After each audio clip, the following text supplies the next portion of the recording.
This episode is brought to you by Tonal, Tonal. Get ready for the smartest home gym you've ever seen. That's a Men's Health headline about Tonal, folks, and that gives you the gist. If you're wondering about the smart part, Tonal's homepage also features a quote from the New York Times. Quote, "The machine knew my strength better than I did," end quote. More on that in just a minute. By eliminating traditional metal weights, Tonal can deliver 200 pounds of resistance in a device smaller than a flat screen TV. Tonal mounts on your wall with no floor space required.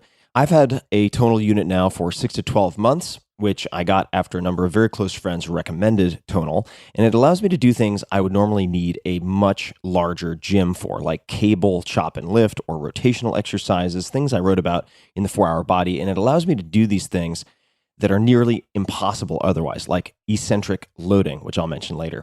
Tonal is precision engineered and designed to be the world's most advanced strength studio and personal trainer. It uses breakthrough technology like adaptive digital weights and AI learning, together with the best experts in resistance training, so you get stronger faster. So what are these adaptive digital weights? Tonal's patented digital weight system makes thousands of calculations a second to deliver you a smooth weightlifting experience using advanced electronic motor technology. Tonal lets you adjust the weight in 1-pound increments, something that was never possible with traditional dumbbells. It's easy to dial weights up and down with the touch of a button right in the grip itself. It's pretty cool. Tonal also has built-in dynamic weight modes like chains, eccentric, that's ECCENTRIC, and their patent-pending SmartFlex technology so that you can experiment with more ways to get stronger, faster, without the hassle of extra equipment like chains and bands. And it, once again, fits on the wall like flat screen TV. So you can make the best use out of the smallest footprint in your home or garage, wherever you end up putting it. So try Tonal, Tonal, the world's smartest home gym, for 30 days in your home. And if you don't love it, you can return it for a full refund. Visit www.tonal.com, that's Tonal, and for a limited time, get $100 off of the smart accessories when you use promo code TIM100 at checkout. That's www.tonal.com, promo code TIM100. Tonal, be your strongest.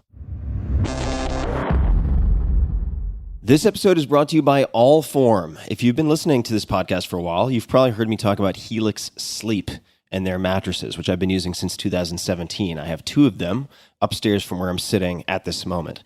And now Helix has gone beyond the bedroom and started making sofas. They just launched a new company called Allform, Allform, and they're making premium customizable sofas and chairs shipped right to your door at a fraction of the cost of traditional stores. So I'm sitting in my living room right now, and it's entirely Allform furniture. I've got 2 chairs, I've got an ottoman, and I have an L-sectional couch, and I'll come back to that. You can pick your fabric. They're all spill, stain, and scratch resistant. The sofa color, the color of the legs, the sofa size, the shape to make sure it's perfect for you in your home. Also, Allform arrives in just 3 to 7 days, and you can assemble it all yourself in a few minutes. No tools needed. I was quite astonished by how modular and easy these things fit together, kind of like Lego pieces. They've got armchairs, love seats, all the way up to an 8-seat sectional, so there's something for everyone. You can also start small and kind of build on top of it if you wanted to get a smaller couch and then build out on it, which is actually, in a way, what I did, because I can turn my L-sectional couch into a normal straight couch and then with a separate ottoman in a matter of about 60 seconds. It's pretty rad. So I mentioned I have all of these different things in this room. I used the natural leg finish, which is their lightest color, and I dig it. I mean, I've been using these things hours and hours and hours every single day. So I am using what I am sharing with you guys. And if getting a sofa without trying it in-store sounds risky, you don't need to worry. Allform sofas are delivered directly to your home with fast, free shipping, and you get 100 days to decide if you want to keep it. That's more than 3 months, and if you don't love it, they'll pick it up for free and give you a full refund. Your sofa frame also has a forever warranty that's literally forever. So check it out. Take a look. They've got all sorts of cool stuff to choose from. I was skeptical, and it actually worked. It worked much better than I could have imagined, and I'm very, very happy. So to find your perfect sofa, check out allform.com/Tim. That's allform.com/Tim. Allform is offering 20% off all orders to you, my dear listeners, at allform.com/Tim. Make sure to use the code TIM at checkout. That's allform.com/Tim and use code TIM at checkout. Optimal minimal. At this altitude, I can run flat out for a half mile before my hands start shaking. Can I answer your personal question? Now would seem an appropriate time. What if I did the opposite? am a cybernetic organism, living tissue over metal endoskeleton.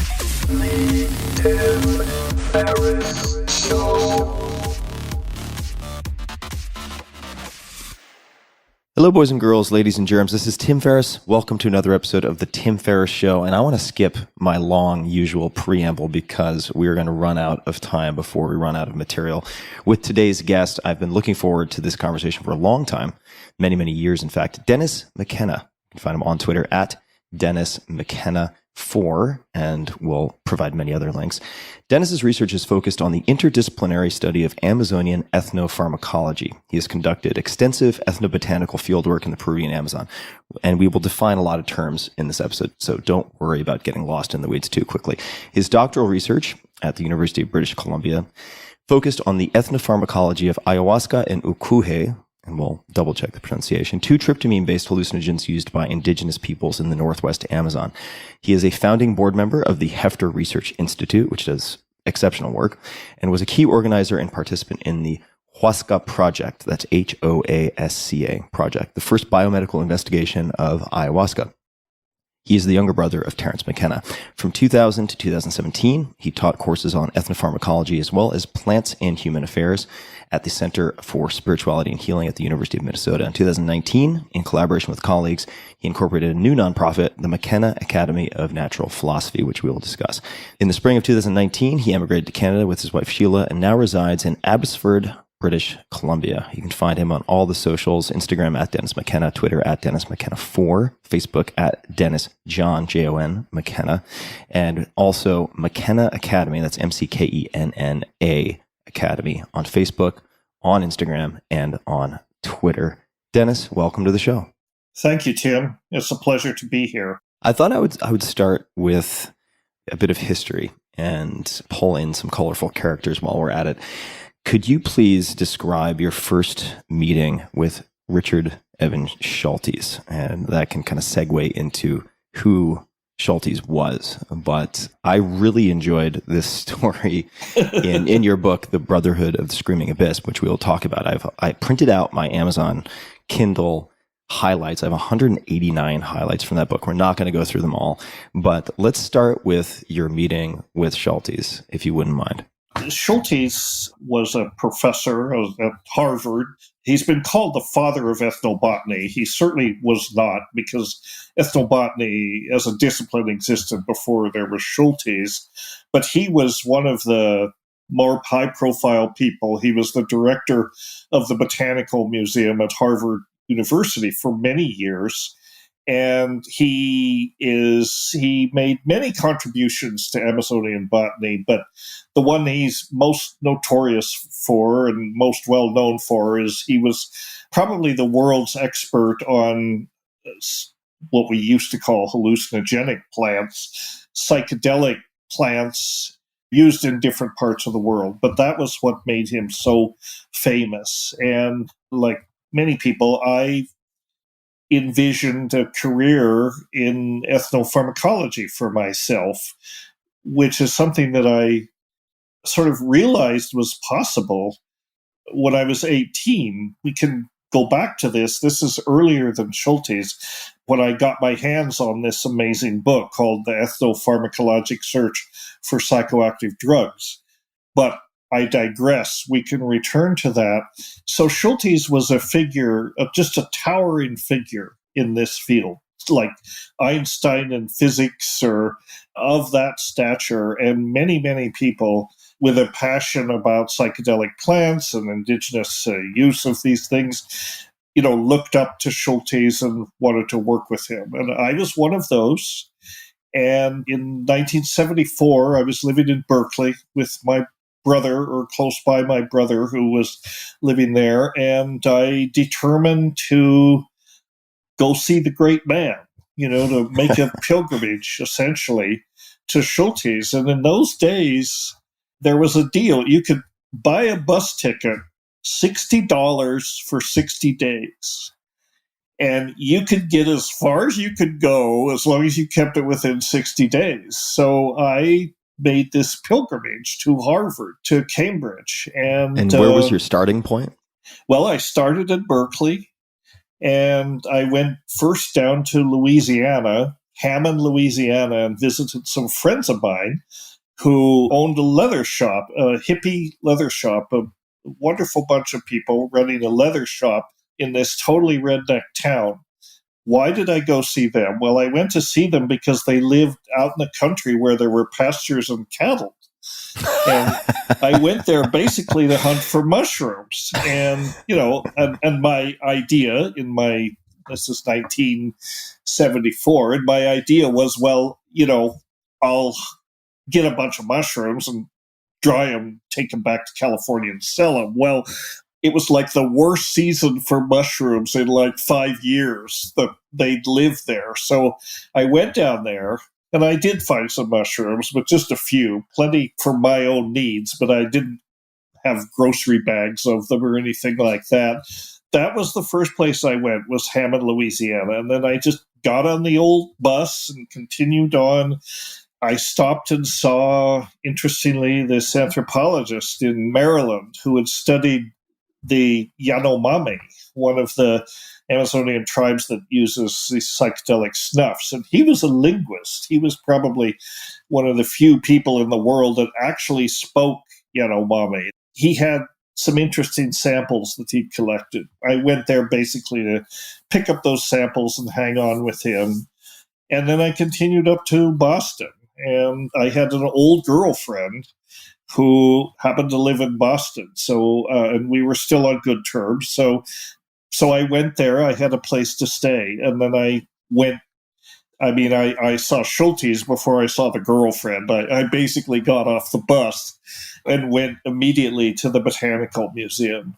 It was an incredible experience for me because I was like in total awe of this man. I mean, it was like an audience with the Pope or something, But he wasn't Pope-like at all. He was just a very kindly, down-to-earth, ordinary person, and he welcomed me and took me to lunch at the Harvard Faculty Club, and we talked about what I could work on, and what would you like to do was the way the conversation started out. So, because Terrence and I had been to Colombia in 1971, and one of the things we were looking for was this ukuhe, this orally active Varrola preparation, which eventually ended up being one of the foci of my doctoral work, but that was 10 years in the future. But I was interested in Varrola. I was interested in those snuffs. And he said, well, you could go to the Amazon and study Varrola and sort out the chemistry of it. So he said that would be a possibility. I totally, appreciate that, endorse that. He said, well, there are two things you need to do before you do that. And I had my degree. I got my undergraduate degree in 1973. But he said, you need more chemistry, and you need to take more organic chemistry, and you need to take more taxonomy, which as plant classification, the classic approach to plant classification. So I said, yes, sir, absolutely. And, I got the message. I got back on the bus. I went back to Berkeley, and I moved back to Colorado, where I'm from. Even though I had my bachelor's degree, I just enrolled in a couple of courses, advanced organic chemistry, and the taxonomy specialty I chose to look in was grass systematics, which was like torture. Grass systematic classification is the most arcane, difficult thing you could do. I must have had something about wanting to punish myself, but I studied grass systematics and organic chemistry. And an interesting, unexpected delight in this was the person that was the chemistry teacher of this organic chemistry course, a man named Frank Sturmitz. Turns out he was quite a well-known alkaloid chemist. He used to illustrate his lectures with, well, so here's LSD. Here's how you make LSD. Here's how the fungus makes LSD. And he was a brilliant guy and another mentor. And he was said, well, don't go work for Schultes. Go work for Norman Farnsworth in Chicago. And I said, no, you don't understand. Schultes is God. You know? And so Schultes encouraged me to apply, and I was getting these courses that he thought I really needed to have on my transcripts. And I applied, and I didn't get in. I did not get accepted into Harvard, which was kind of a crushing blow, but not unexpected. It was a blessing in disguise in some ways, because while all this was going on, I was living in Fort Collins, Colorado, going to Colorado State. My friend, Larry Beasley, was an old friend from high school, and he was a horticulturalist. And as it turned out, he was running the greenhouse at Colorado State University when I moved there. So I had access to the greenhouse and brought in some ayahuasca cuttings that we had from California. And also I had access to a sterile culture lab. They were doing tissue culture there, which can also be adapted to doing fungal culture. And I was messing around with ways to try to figure out how to grow the psilocybe cubensis. And I had access to a university lab to do this work in, which was amazing. And we tried a few things and actually succeeded in growing mushrooms out of these mason jars on sterilized substrates. You're probably familiar with the book Psilocybin Magic Mushroom Grower's Guide, which Terry and I published under pseudonyms. One of your great contributions to humankind. Maybe the most significant contribution, but that was the method that we developed there. And in the process of growing the mushrooms and then sampling the mushrooms and just getting excited about being able to grow mushrooms, I thought, wow, well, maybe I'll change my focus from Varroa to psilocybin mushrooms.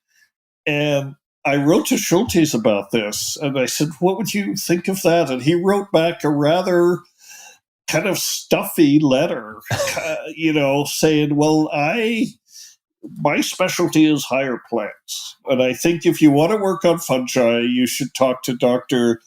Alexander H. Smith at the University of Michigan. But basically saying, the subtext was, you're a traitor. How dare you?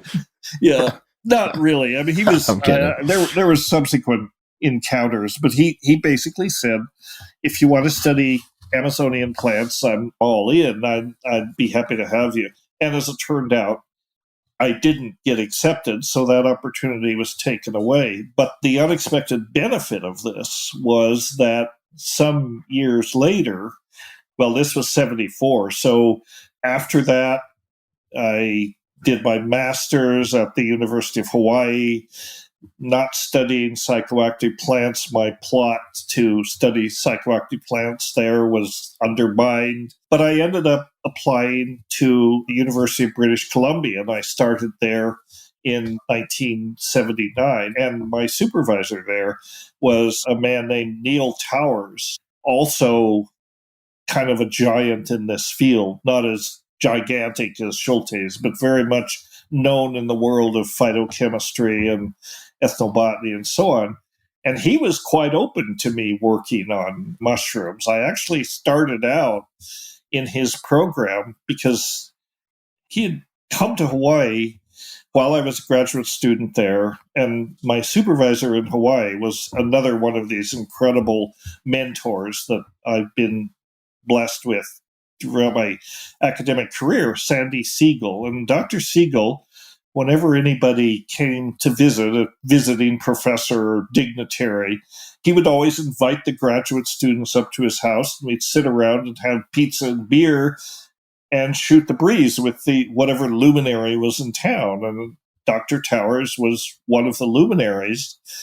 In the process of having this conversation, he said, well, I've got this young master's student working on the psilocybe. It's working on the enzyme that converts psilocybin to psilocin, the phosphatase. And she's not getting very far with it, but it's a very interesting project, and wish there was somebody to kind of continue that work, and I practically spit my beer out, and I said, well, Dr. Towers, I've had some interest in this, and what do you think about letting me do it. And, what do you think about taking me on? And I said, well, yeah, if you're interested, that's a possibility. So we started corresponding.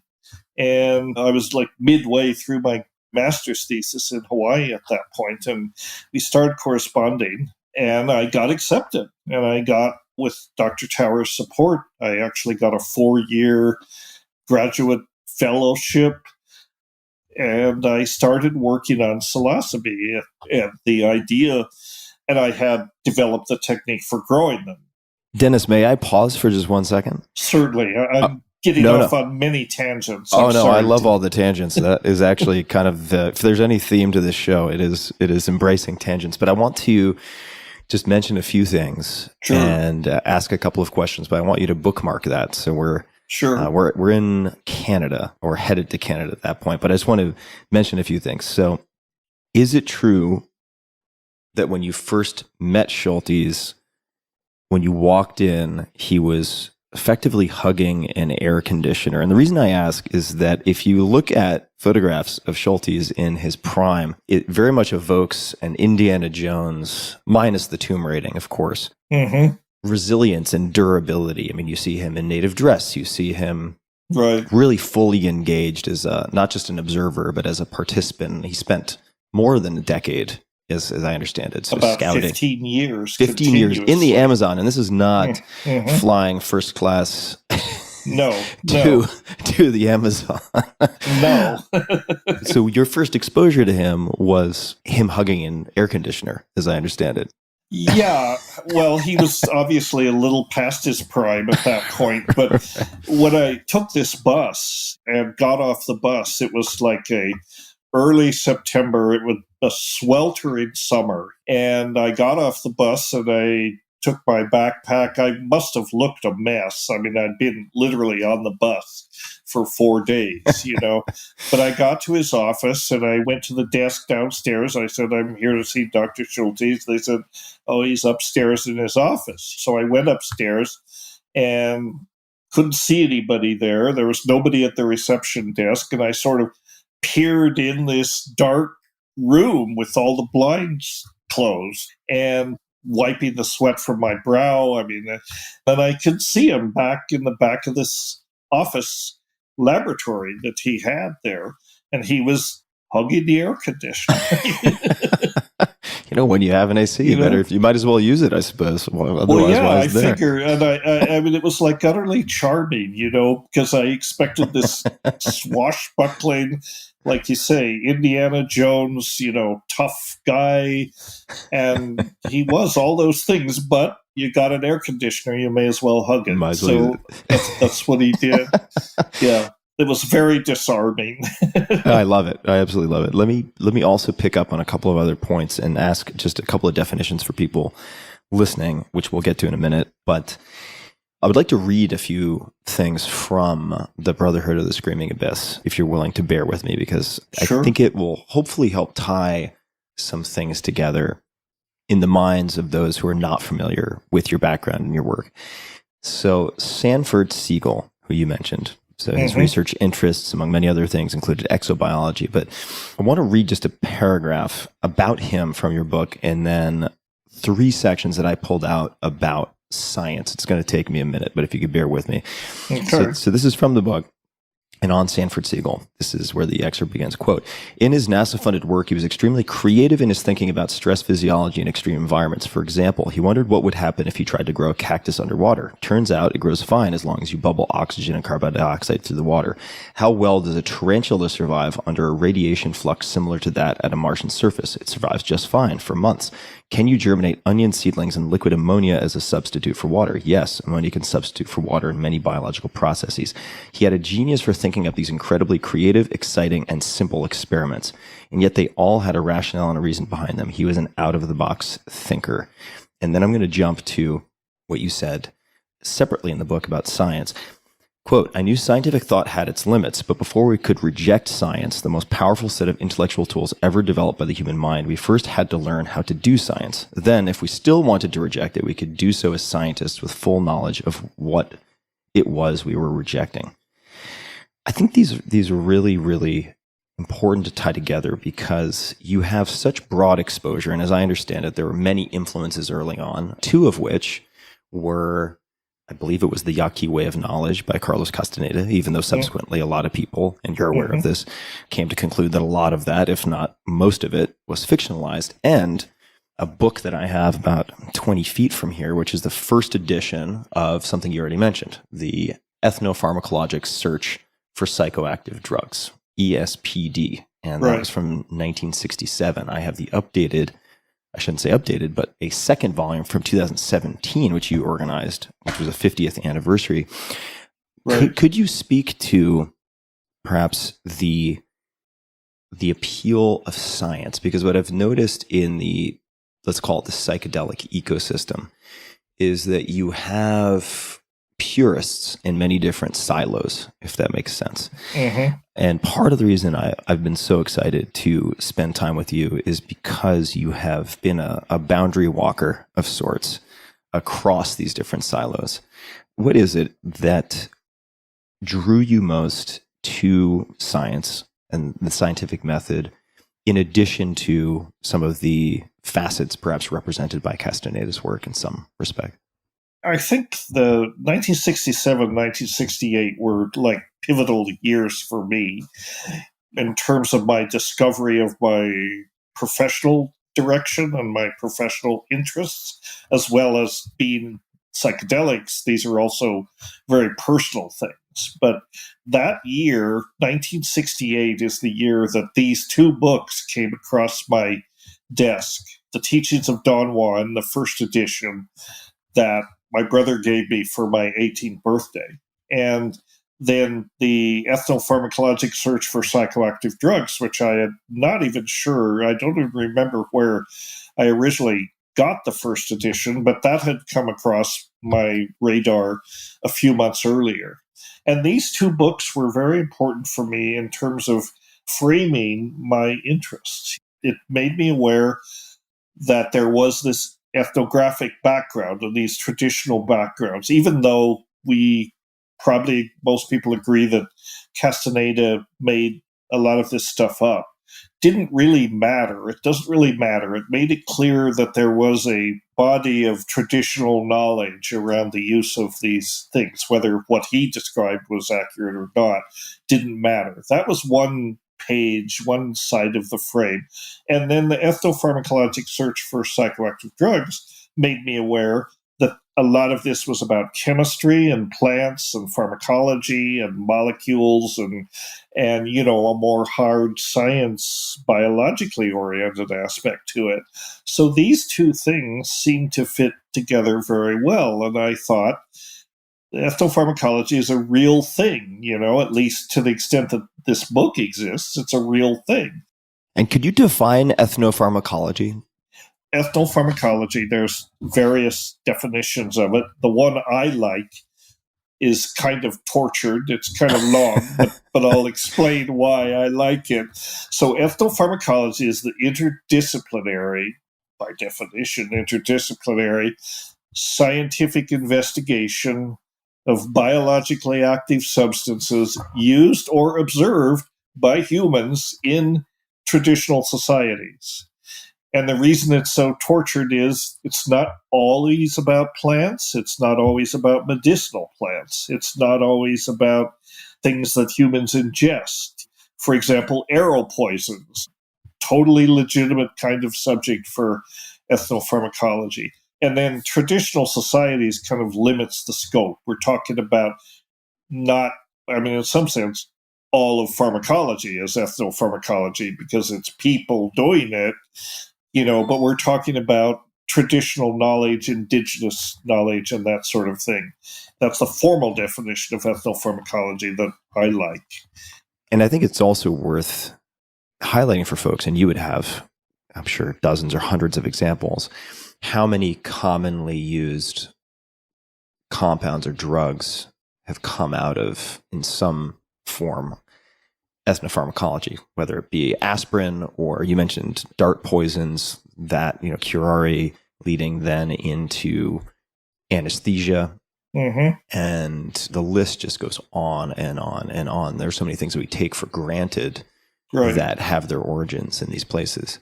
The whole spectrum, really, of when you're talking about natural products, especially for things like CNS active natural products and so on, they come out of a cultural context. We know about these things because they have a cultural context. And if you look at even just herbal medicines, herbal remedies, every one of these things that you can buy in the drugstore or the health food store has a story behind it, has a cultural backstory. And then entrepreneurial forces and commercial forces take that and develop products out of it. For example, kava kava is a good example of that. I mean, it's now a supplement and you can buy it in health food stores. It's a very useful muscle relaxant and sort of tranquilizer, but it comes out of the context of Polynesia and traditional medicine. Many, many things are that way. So there's always a cultural backstory. That's what I like about ethnopharmacology. It ties those kinds of things together with the nuts and bolts side of it. What are the active ingredients? What's the chemistry? What's the pharmacology? So on. If you don't mind, I know this is a bit stochastic, but I would love to jump into this volume, the 50th anniversary volume of the Ethnopharmacologic Search for Psychoactive Drugs. And just as background, and please correct me if I get any of this wrong, but the 1967 gathering was subsidized by the U.S. government. I think was it the NIMH? NIMH, that's right. National Institute of Mental Health. And so you had this gathering of titans of sorts to discuss, exactly as the title would imply, the Ethnopharmacologic Search for Psychoactive Drugs, after which a volume was produced, printed and sold by the U.S. government, which included the findings. And suffice to say, shortly thereafter, you have the Nixon administration, the Controlled Substances Act, and game over. Right. And then you organized this 50th anniversary. And just to give people an idea of the contents, and also I want to tell people, if you are interested in the science, this is published by Synergetic Press. You can find it on the Synergetic Press website as well as on Amazon. This is a beautifully produced double volume where you have the original 1967 and then the 2017 edition.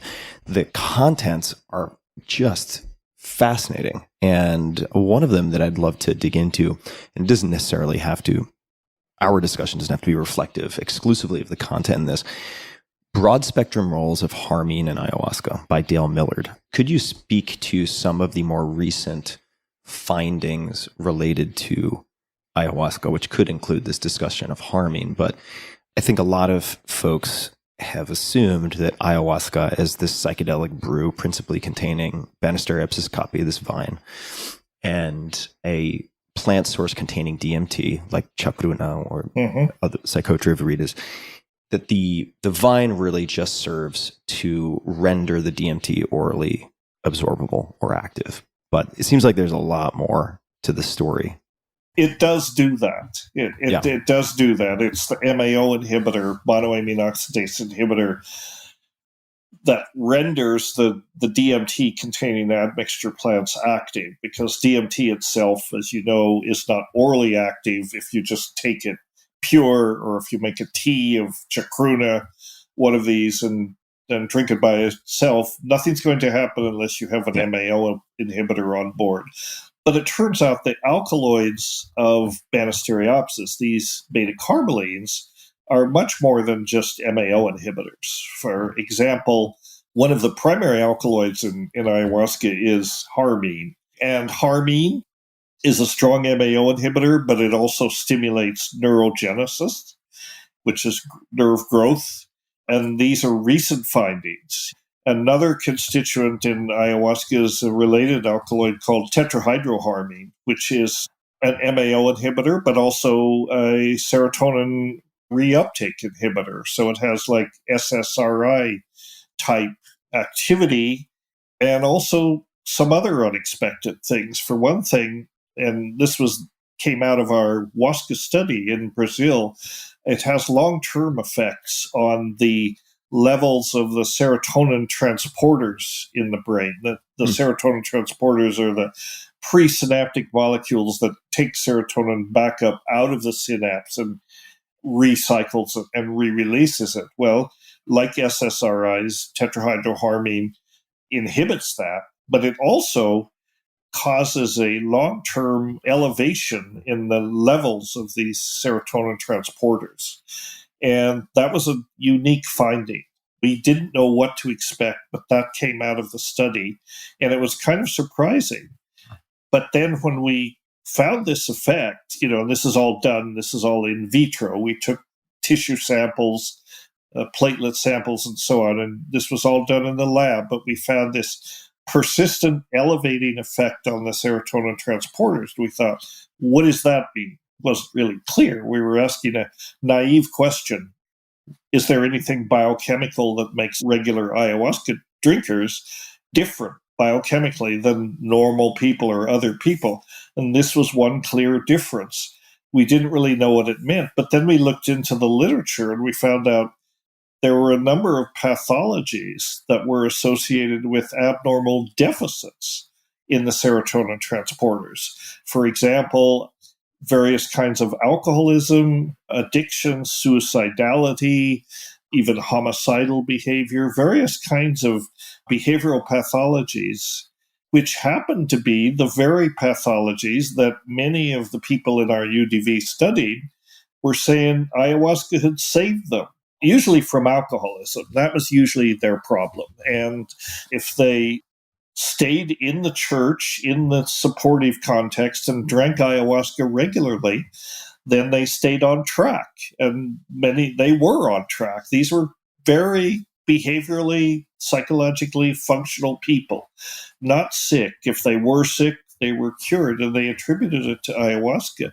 And then in our in vitro studies, in a couple of vial assays, we found that it was really tetrahydroharmine that was having this effect, and the course of action was over about 2 weeks. And my friend Jace Calloway, who was one of the investigators on this and figured out how to do it, he had access to brain imaging technology at his laboratory in Finland. He was doing postdocs in Finland. So he tried taking tetrahydroharmine himself and imaging himself and showed, well, sure enough, it did raise the levels of these serotonin transporters on about a 2-week cycle. And then if you stopped taking it, it went back down to baseline. So does that mean on the 2-week cycle that after one administration, the levels remained elevated for 2 weeks, or that it required 2 weeks of administration to elevate?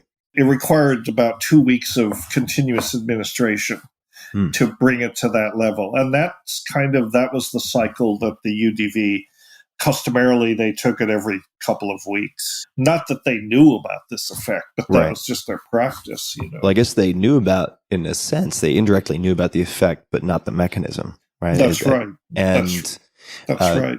And for people who don't know, UDV, I'm probably going to mispronounce it, but that's the União do Vegetal, something like that. One of the syncretic churches founded in Brazil.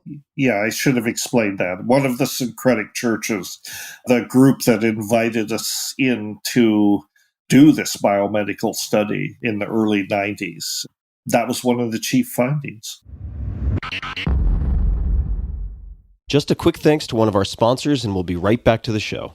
This episode is brought to you by Wealthfront. Did you know if you missed 10 of the best performing days after the 2008 crisis, you would have missed out on 50% of your returns? Don't miss out on the best days in the market. Stay invested in a long-term automated investment portfolio. Wealthfront pioneered the automated investing movement, sometimes referred to as robo-advising, and they currently oversee $20 billion of assets for their clients. Wealthfront can help you diversify your portfolio, minimize fees, and lower your taxes. It takes about 3 minutes to sign up, and then Wealthfront will build you a globally diversified portfolio of ETFs based on your risk appetite and manage it for you at an incredibly low cost. Wealthfront software constantly monitors your portfolio day in and day out, so you don't have to. They look for opportunities to rebalance and tax loss harvest to lower the amount of taxes you pay on your investment gains. Their newest service is called Autopilot, and it can monitor any checking account for excess cash to move into savings or an investment account. They've really thought of a ton. They've checked a lot of boxes. Smart investing should not feel like a roller coaster ride. Let the professionals do the work for you. Go to wealthfront.com/Tim and open a Wealthfront investment account today, and you'll get your first $5,000 managed for free for life. That's wealthfront.com/Tim. Wealthfront will automate your investments for the long term, and you can get started today at wealthfront.com/Tim. Does the UDV differentiate between different types of brews for different purposes? My understanding is that some of the daimistas or some of the members or perhaps groups within Santo Daime, another one of these syncretic churches, do have different, I don't want to say admixtures, but concentrations of different things and different brews for different purposes. Are you aware of that existing within the UDV?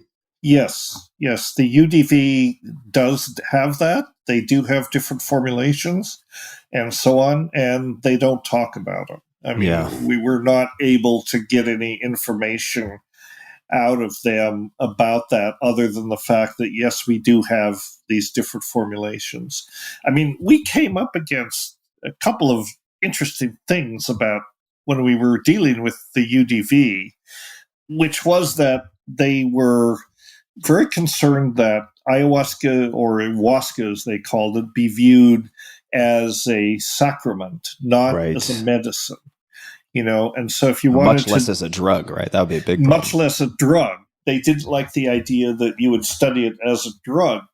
They were totally open to doing this biomedical study. But as far as going the next step and looking into mechanisms and that sort of thing, they were kind of conflicted about that. They could see the value of it, but then they didn't like the idea of godless science delving into their central mystery, sacrament, and I could understand that. But as a result of that, we lost some opportunities to do some interesting things. Totally. I wonder if that would be different now, because my understanding, I think I got this from the book, is that, or maybe it was from different reading that I did of yours, that part of the reason for their cooperation was politically, sort of legally motivated, in the sense that they wanted the local/national government and potential policymakers to view this as beneficial. And so they were open to showing the benefits, but they didn't want reductionist science to, as you put it, remove the mystery by explaining some secular mechanism of action. Yeah, there was definitely a political aspect to this. That this is a big reason why they wanted this work to be done by outside investigators who presumably would, if it was just UDV, and there were scientists in the UDV, it was a middle to upper class demographic segments, but they wanted people from the outside to be the chief investigators to avoid the perception that the work would be biased. And that's one reason I got invited. And Charlie Grobe was the chief principal investigator. I invited him to do that, and he became that. So they wanted this regulatory agency called CONFIN, kind of a combination of the DEA and the FDA. They wanted to present data to CONFIN that showed that this was not a public health menace or danger, and also that it was beneficial or potentially beneficial. So there was definitely a political sub-agenda here. But as it turned out, we just did the science, and the science supported that it was beneficial. Almost all of our subjects had joined the UDV in a state of life crisis, and they felt like the medicine, the tea, as they called it, and the very supportive context of the UDV, they said that's equally necessary, but they felt like that was a vessel for redemption, essentially, and turning their lives around. And it's a complex thing. It's a complicated matter. I'm endlessly fascinated by the syncretic churches that use ayahuasca as a sacrament. I think there's so much that could be learned when you have these relatively large groups consuming twice per month. I mean, it's just an incredible opportunity. Question for you around ayahuasca, because I think we've already alluded to this, but in the minds of some, ayahuasca is one thing, right? It's like an old fashioned that is always made the same way, but there are many different cocktails that could be called ayahuasca. And in the Brotherhood of the Screaming Abyss, you talk very briefly about, and I'm not sure if you called it this in the book, but chagropanga, which is also, I think it's a Diplopterus cabrerana. Is that how that's pronounced? Diplopterus. Diplopterus. So many words I only read. I never hear them said. Close enough. Which by some, like the awahun, is called yahe, and it's a different plant from the chacrona. Did you ever have the opportunity to consume ayahuasca with the chagropanga? Yes, yeah. Experientially, did you find it to be different? Well, I only consumed it a few times. I found it to be shorter acting, and, in terms of the visionary stage of the experience, and also more intense. So there's something pharmacokinetically going on there with the absorption of it. But people are mistaken if they think ayahuasca is one thing. Ayahuasca is a very complex, in the cultural context, it's a very complex thing. There are many varieties of ayahuasca, the vine. There are then all these admixture plants, some of which contain DMT, and varieties of those. And then a whole pharmacopoeia of other admixture plants that are more or less associated with ayahuasca. They're part of the dietas, which is a common practice in the Amazon. You learn about the properties of other medicinal plants by taking them, and then you take ayahuasca, either in combination or after you take them, and you learn about their properties from the visions that ayahuasca gives you about their. So ayahuasca is like the pipeline to plant wisdom in a certain way, to tap into this, I don't know what you might call it, Gaian mind that's represented by these many admixture plants. So there's a whole lot of work left to be done with ayahuasca and looking into more depth than we were able to look at that time. That's one of the projects that we're trying to get off the ground with the McKenna Academy. We want to do a very extensive phytochemical and ethnobotanical survey of different ayahuasca brews, document their preparation, document the plants that go into them, and then follow that up with bioassays and just get a better handle on the varieties of these different brews and their uses.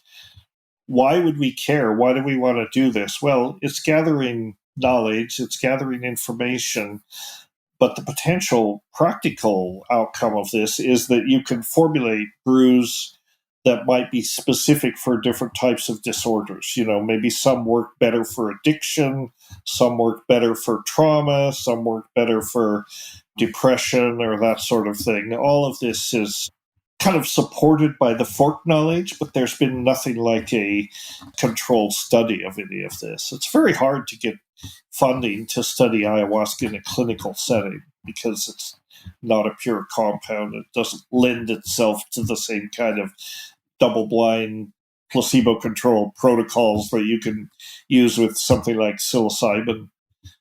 It's complicated. It is very, very, very, seems very complex. I'd love to ask you about one particular plant, which, well, it's hard to tell them apart sometimes because it depends on the the orientation. It could be datura metal or could be brugmansia. I want to ask you about brugmansia, also called floripondio or toy. Do you think there's a place for that? It scares the hell out of me, and I know it's sometimes used. But what is your position, if any, on brugmansia? Well, first of all, you're right to be scared. This is a very dangerous plant. It is not only toxic, but it produces a kind of delirium. It's not a psychedelic. I sometimes say in my lectures, it's a true hallucinogen, but not psychedelic. By that I mean, psychedelics, you see hallucinations, sometimes behind the eyes or whatever, you usually know that these things are hallucinations. With Brugmansia, which used to be called, the genus is very close to Datura. In fact, they used to be classified as Daturas. But Datura, the experiences that you have, you see hallucinations and you cannot tell if they're real or not. And so in that sense, it's a true hallucinogen, but it's not psychedelic. And it produces a state of profound disorientation and delirium, essentially. So it's used very badly. It's used as a date rape drug and things like that in Brazil and Colombia. And it's often associated with brujeria in the ayahuasca tradition. In other words, black magic, sorcery. And if you take a brew of ayahuasca that contains Datura or Brugmansia, you can tell because it causes this dry mouth sensation, which is typical of these anticholinergics like Datura. Is that the scopolamine? Exactly. So on? It's scopolamine. So you can tell, and if you're taking ayahuasca that's got Toé is the traditional word for these things, Toé, T-O-E accent, that's a good sign that you're dealing with a brujo, and it's a good sign that you should get the hell out of there, because they do not have your best interests at heart, or unlikely to. That said, you have to acknowledge that it has a place in this whole ayahuasca complex, and there may be practitioners that can use it beneficially. But my own experiences with Datura, which you probably read about in the book, that scared me away. I mean, horrifying. I had no idea what I was getting into, and we were very lucky. We could have killed ourselves. Yeah, there are lots of documented fatalities with both of those. And I think it's, I wanted to bring that up just because there are risks associated with a lot of these things. Yeah. Documented fatalities with tobacco overingestion, tobacco juice in the Amazon. You have to be really, really careful. And, I want to come back to a second to this kind of hired gun aspect, I think, as you put it in the book, in the world of vegetalismo and in this, let's just call it the medicine world in South America. It's not the case that everyone is focused. It's actually rarely the case that practitioners are exclusively focused on how we perhaps view these medicines in North America for healing, for the contending with and processing of trauma. The cosmovision and the use case is much, much broader. And I just want to mention one more thing, which is even if you don't believe in black magic or anything like that, you can believe in manipulation. And the Brugmansia, like you mentioned, in Colombia as one example and elsewhere, although I think that people are kind of hip to this and law enforcement is hip to it, so perhaps the use has declined. But it was very common that crime syndicates would take the Brugmansia, extract or somehow purify the scopolamine. Then they would have prostitutes or other people blow the powder into the faces of victims. And this is the crazy part, just that I want to highlight for folks, that after which sometimes these victims would be brought to their own home. They would help the perpetrators load everything in their house into a loading van, and they would appear totally normal to, say, the doorman and so on. And 12 hours later have no recollection of what they did. I mean, it's wild. I mean, it brings up kind of these visions of the serpent and the rainbow. Like it's crazy to think about. It is. They appear totally normal, except that they're helping load all the furniture into the elevator at 3 a.m. I think it was Vice.com that Vice did a good piece on this. They did a good thing. Yeah, so that's the thing. The Datura, the Brugmansia, confuses you and makes you extremely suggestible. So you get this stuff inside you, and then people say, well, let's go to your apartment and take out all the furniture.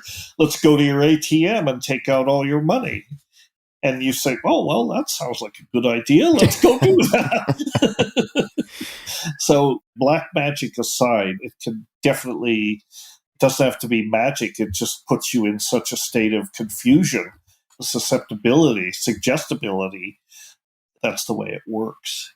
It really is so fascinating and simultaneously sometimes terrifying to go really deep into the rabbit hole with this. Could you speak to traditional use of plant medicine in ayahuasca? And, I'm hearkening back to the mention of the sort of non-inherent good nature of practitioners or ayahuasqueros and the non-inherently bad nature, sort of this neutral, available for hire aspect in some instances that I think a lot of people are not aware of. Could you sort of speak to that a bit? There are brujos, there are people who don't really have your best interests at heart, and there are other people, other practitioners who really are amazing healers, and they can help a great deal of people. But the thing is that the context of traditional use has changed due to outside cultural influences, because like anything else, the people want to give the extranjeros, the ayahuasca tourists or whatever, they want to give them their money's worth. And so the nature of the ceremonies has changed in response to this. I mean, back in the day, before there was anything like it, when ayahuasca usage was still kind of a tribal-based tradition, there wasn't all this outside influence. It was the shaman who took ayahuasca, not the people. Rarely would the ayahuasca be given to a person that came to the ceremony unless there was some specific illness or something they wanted specifically to be treated. But it was the ayahuasquero who had the visions that downloaded the information about the plants and other kinds of practices they might engage in to help people with healing. Well, that's all changed. The outside influence of the global culture. I mean, people are not going to go to South America and spend all this money to sit and watch somebody take ayahuasca. They are there to have the experience, and that's okay. I think it's just fascinating what we're seeing go on now with the ayahuasca tourism thing. It's definitely a complex thing. It's not necessarily a completely bad thing or a completely good thing. It's a mixed bag, because many people are helped by this, and all the tourists coming down, they bring economic benefits to these communities, but then those are not equitably distributed. You get a situation where the local ayahuasquero, who used to be just some guy or some gal that was a person in the village who kind of did this work on the side, and they had their own livelihood, farming, fishing, or whatever. Well, now these people are kind of superstars, and they get a lot of income. It generates a lot of jealousy within the community where that can happen. They also get priced out of the local market, right? They get priced, exactly. They get priced out of the local market. There is pressure on the resource base. Ayahuasca and the admixture plants are being over-harvested, and there's not enough effort being made to really make sure the sources are sustainable. But that's changing. The market is adjusting to this. But these changes take place they take years. And there are some very hopeful trends now. People are becoming more aware of some of the issues with over-harvesting and so on. Let me pull another paragraph here, and then I want to ask you a question about some of your personal experiences. And this is related to the science that was brought up earlier. There are many things in heaven and earth that are beyond the ken of science and may remain so forever. Anyone who has taken psychedelics seriously or has had other transcendent experiences is likely to share that conclusion. At the same time, science remains the most effective method for asking questions of nature and getting back answers that can be tested and validated.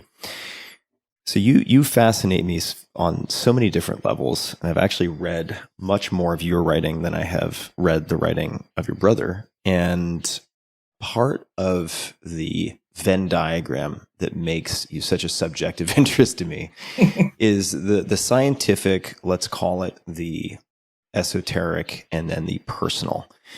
And I've heard in other interviews you talk about, when prompted, you don't just volunteer this, but when people ask about the number of sessions you have done with, let's say, ayahuasca, it seems to number, even though you don't keep track, in the 500 plus I'd say so. range, something in that range. And as far as I know, you're not a member of one of the syncretic churches. Nope. Where people would drink twice a month. So people can do the math. If someone does that for decades, it adds up. Yeah. I would love for you to speak to, because many people will hear that and they'll say, well, wait a second. You do it once, it changes your life, and then you're kind of done. Why on earth would you ever do it so many times? And I would just love to hear you speak to that. Partly it's because of the context in which I have used ayahuasca and brought other people to South America to have these experiences. I've organized retreats and that sort of thing. So I'm one of those, I'm guilty. If you want to point at the people that have fostered ayahuasca tourism, I've certainly contributed to that. I'm a little conflicted about it. So when I do these retreats, then I drink. People expect me to drink, and I do drink. The other reason is, I think every time you take it, maybe this is the more valid reason, every time that you take it, or most times that you take it, not every time you take ayahuasca is going to be a peak experience. I mean, there's lots of times when it's disappointing and you just get sick and the brew is bad or whatever. But it has a lot to teach us. There's a lot to learn from ayahuasca. And even though you've taken it multiple times, you still keep getting new insights or the experience seems worthwhile. And so I keep taking it. Maybe I'm thick-skulled. Maybe other people have an easier way to assimilate the lesson and say, yeah, I got the message. Okay, I don't need to do this anymore. I've come close to that a couple of times, but I think Ram Dass famously said, or maybe it was Alan Watts, I'm not sure, who said, once you get the message, hang up the phone. Right. And I sort of think I disagree with that. I think, in other words, the message is not the same every time. There is no standard message. And this is a dynamic interaction with a plant that you're learning from. Indigenous people talk about plant teachers. And you can get into the weeds about whether that's a valid concept. Are they really intelligent? Are they not?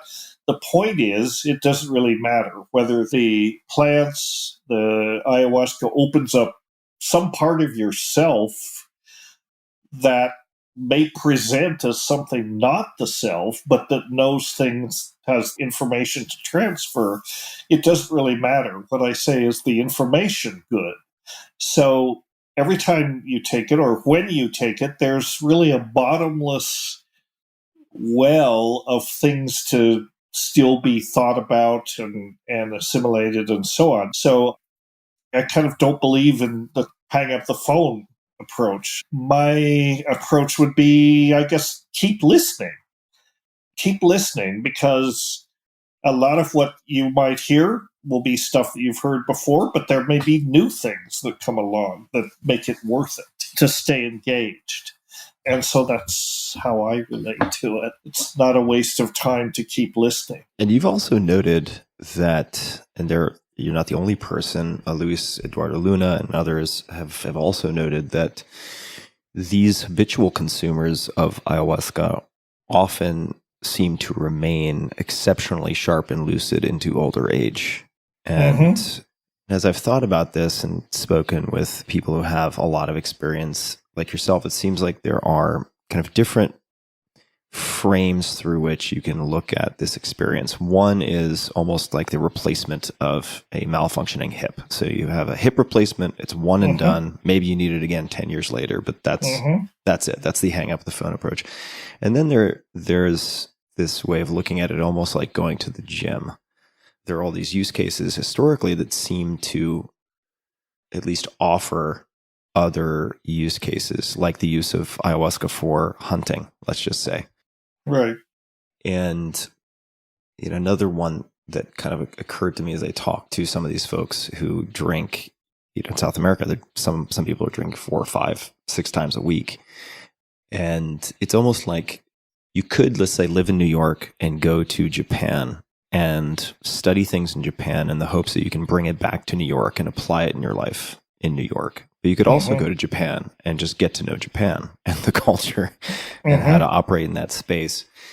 And I'd love to hear you speak to, outside of the groups that you bring down where you are expected to drink, how do you decide when to drink? Well, just usually the occasion presents itself. It's rare that I would come to one of these places and not drink, or just when it seems appropriate is when I decide. And if I'm in a situation where ayahuasca is being drunk, then I would probably drink it. And I tend not to go after it outside of a ceremonial context. And even for a while, I would say, well, I don't even drink it in the States or Canada. I just confine it to South America when I'm down there.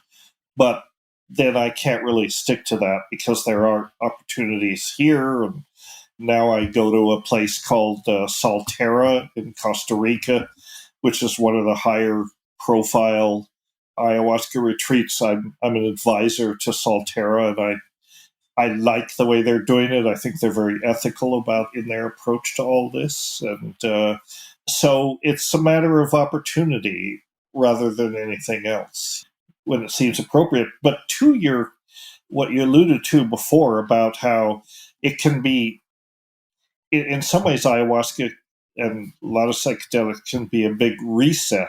But then there is the maintenance part of it, and the work we did with the UDV and the finding about the modulation of these serotonin transporters is really an eye-opener, because what that speaks to is that regular use of ayahuasca can actually repair some of these deficits. In fact, it may be the only drug or medicine that can do that. I think peak experiences can be major reset moments, and I think this is part of the therapeutic profile of a lot of psychedelics. They basically get you out of your default mode network. They get you out of your personal reference frame. They let you look at situations from a slight remove, and you have insights as to your existential situation, whatever it might be. Not all psychedelic experiences, not all ayahuasca experiences are necessarily these peak experiences, and they don't have to be. They can be beneficial, and they can help you remember, maybe is a more accurate term, some of the insights you had from previous experiences. And then I think there's a physiological aspect too, particularly with ayahuasca, like this modulation of the serotonin transporters and so on. And neurogenesis, you mentioned that a lot of practitioners, ayahuasqueros, seem to be unusually sharp and lucid, even though they're maybe of advanced age. And I think that is a reflection of ayahuasca. I think that in general, I am kind of a skeptic about this whole microdosing fad. I have my doubts about it, but in the case of ayahuasca, I think microdosing might make sense. Not for the hallucinogenic psychedelic effects, but for the things the beta carbolines do for your nervous system. You think of them as kind of a nerve tonic. And keeping the serotonin transporter levels elevated is probably a very good thing, guarding against depression and that kind of stuff. So again, just like with the plants and the chemistry, there's lots to be learned about the pharmacology of ayahuasca too. So I want to talk about the McKenna Academy of Natural Philosophy. We're going to spend a good amount of time on that. Before we get there, though, since we're talking about some of the possible benefits of, in this case, ayahuasca, I would love to discuss perhaps the other side of the coin. And I know that the experiment at La Chorrera does not relate to ayahuasca specifically, but I'd like to, and I know you've described this many, many times, so we don't have to spend a ton of airtime on it, but I'm going to read a paragraph, actually 2 paragraphs and then we can use that as a way of backing into it if that's okay.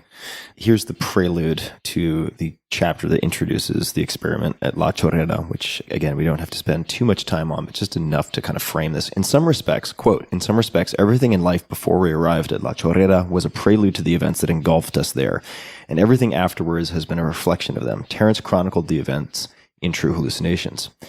Though his account may seem unlikely and bizarre, I believe it is largely accurate, even if interpretations vary as to what it all meant. I can't vouch for every detail, if only because, and this is the part that I'm just going to highlight here, I was lost in hyperspace for much of the time, or overwhelmed by psychosis, again, depending on interpretation. Anyone with an interest in the facts, in quotation marks, of our story, if the word even applies, should regard Terence's narrative as required reading. And then we flash forward to much later in the book. Quote, Terence mentions that on March 20th, we all celebrated at one of Bogota's finer restaurants, and that the others agreed I was totally back, quote unquote. They weren't aware that, in my mind, I was in telepathic communications with all the waiters and that our dishes were being wafted to the table by telekinesis. Rather than alarm them, I kept that to myself. But except for a few episodes like that, I was doing all right.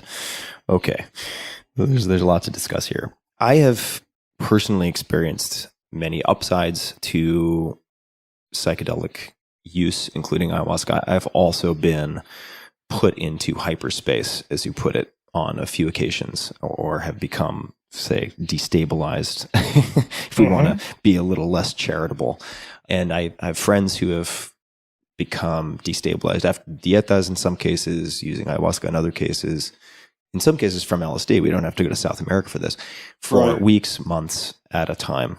And I would love to just hear you perhaps expand a little bit on your personal experience, and if you have had more experiences like this, so that people can be aware that this is kind of one of the cards in the deck.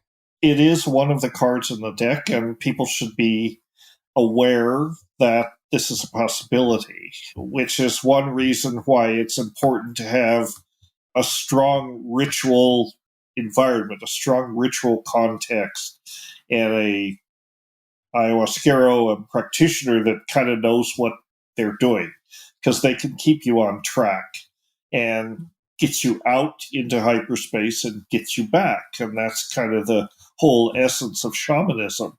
I have not, since La Chorrera, had experiences that have kept me 3 sheets to the wind, if you will, for weeks at a time. It was not particularly pleasant.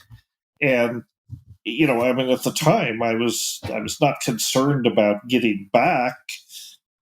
All those concepts had kind of evaporated, But after I did get back, it actually did get more restabilized and truly back in my body and in ordinary reality.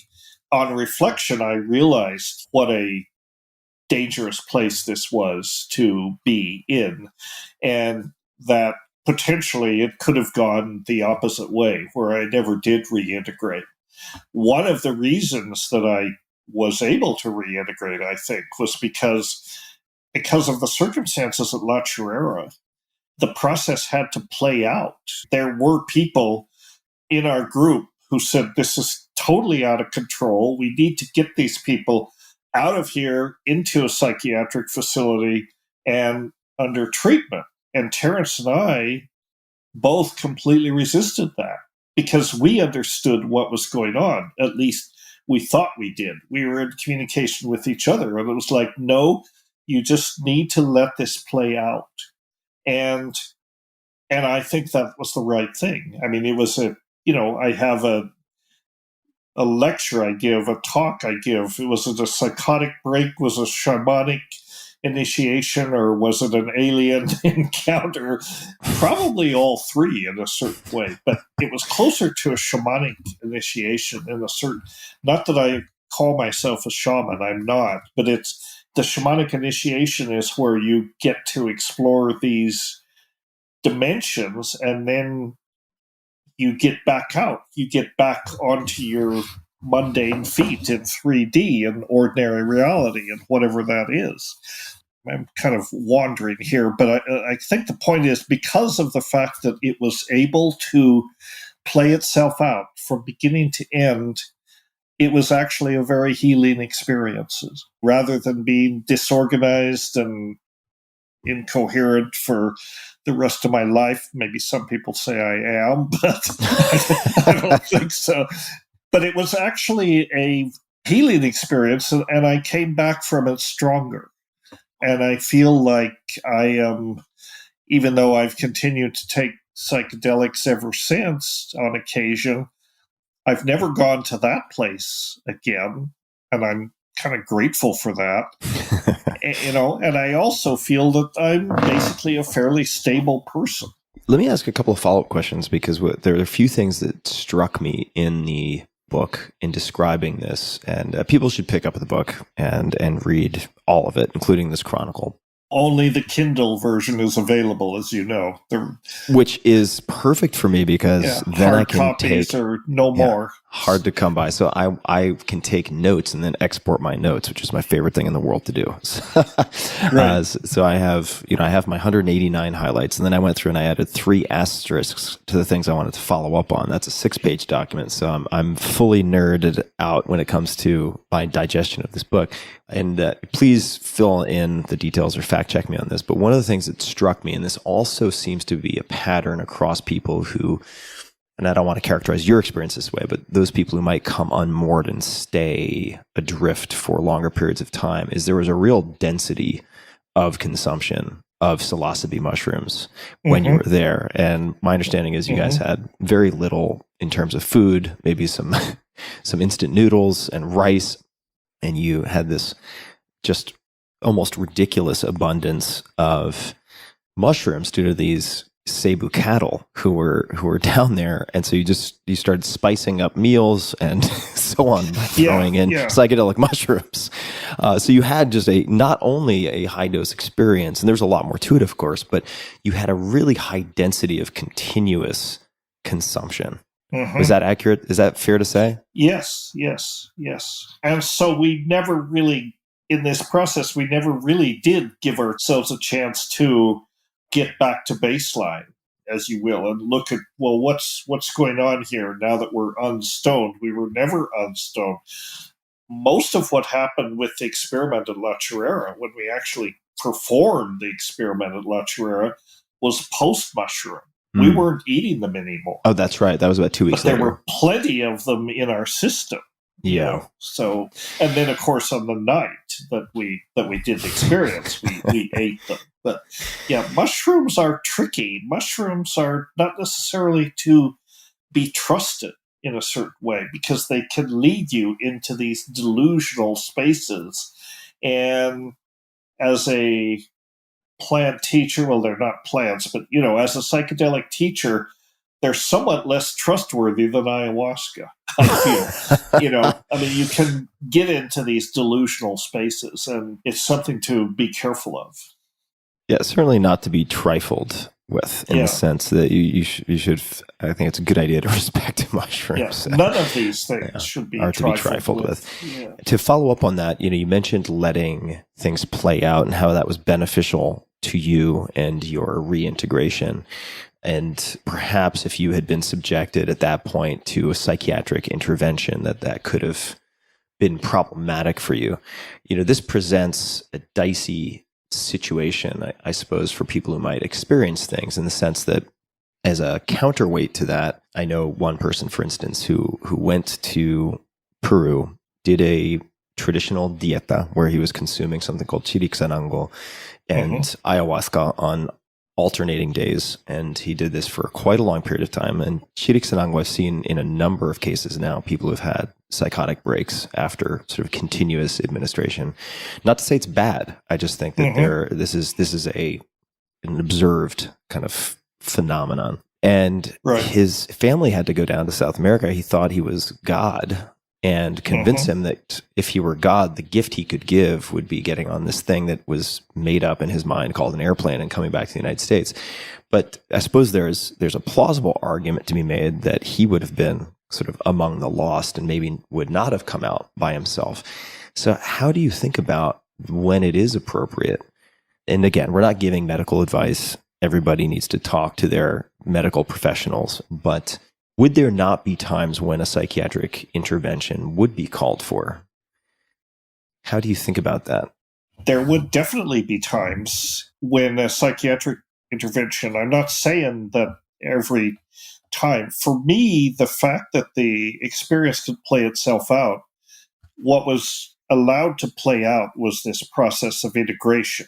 And integration is really important, as you know, to psychedelic experience, and this process of getting back to some kind of baseline, but with that changed perspective, with the benefit of having had this experience and changing that perspective and so on.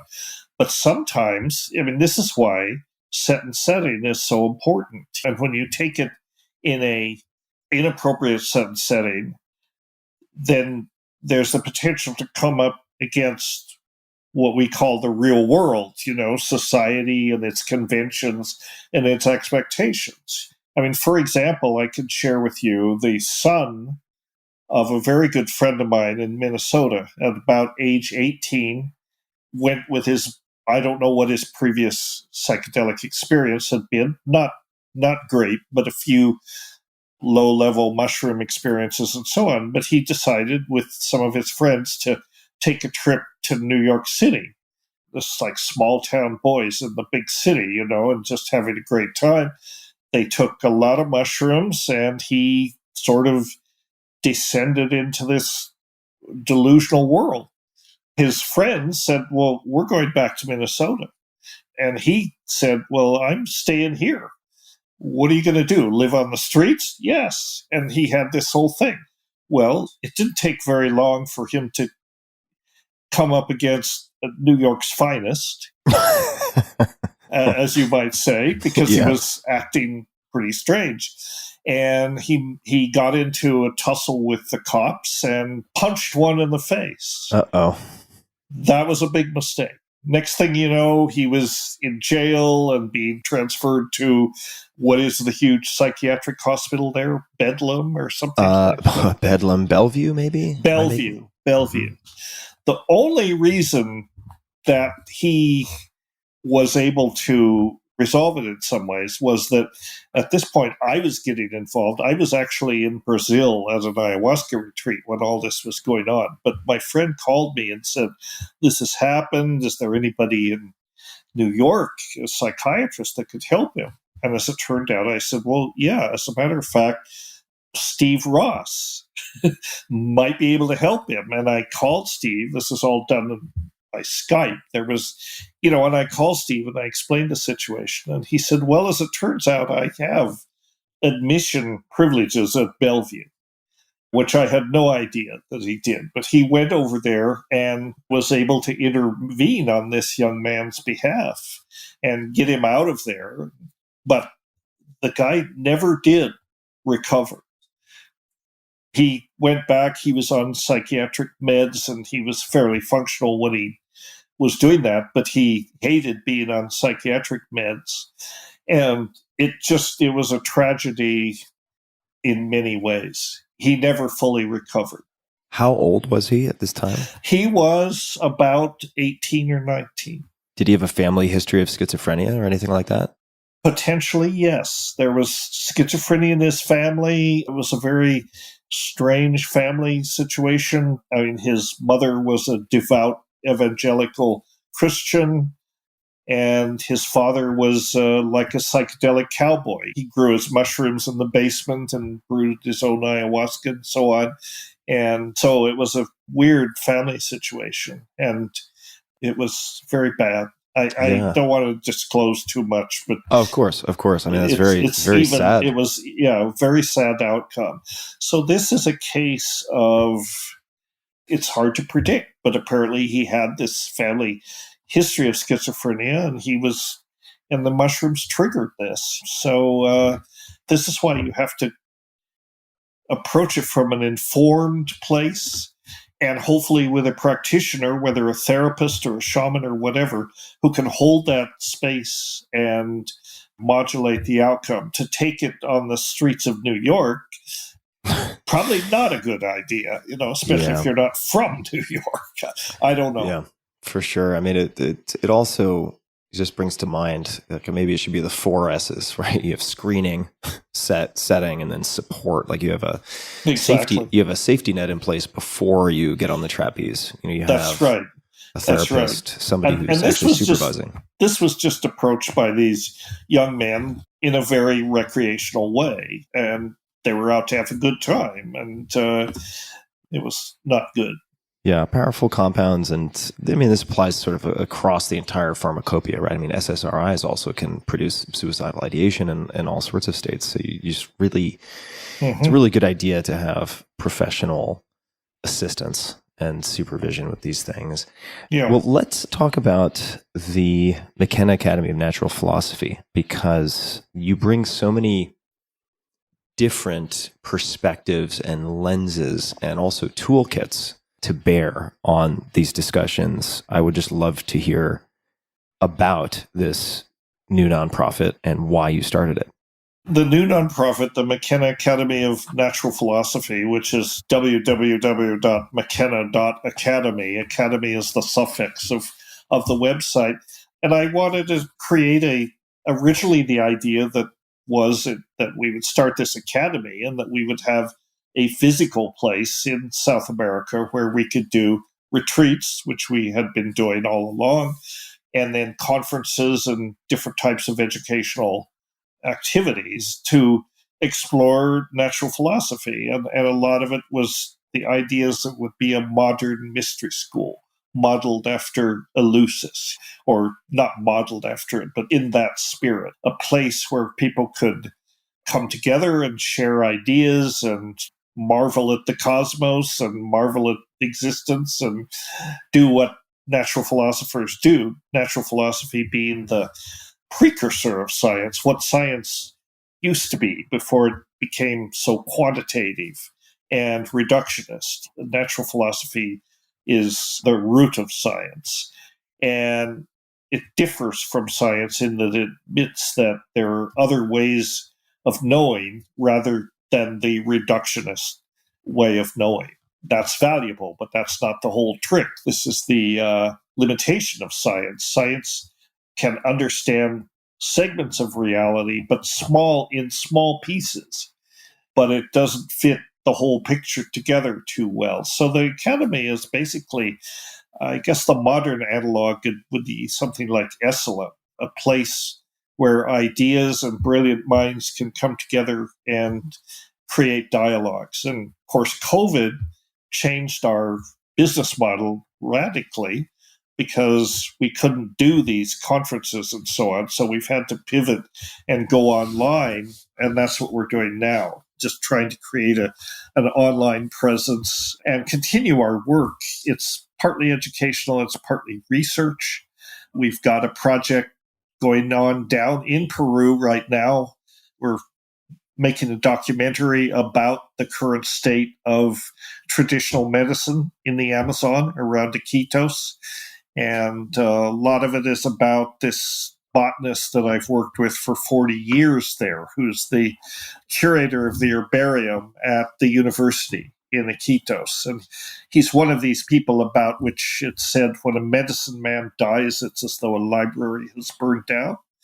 Well, he's not a medicine man in the sense that he's not a healer, but he has tremendous knowledge of the Amazonian flora and the medicine properties of these plants, and he knows many, many healers in the community. So we're trying to document his knowledge because even though he's a scientist, he doesn't write things down. So we're trying to, through videography, make a documentary about what he knows, and then hopefully that will attract funding. We have big plans for this project. We call it the Knowledge Preservation Project.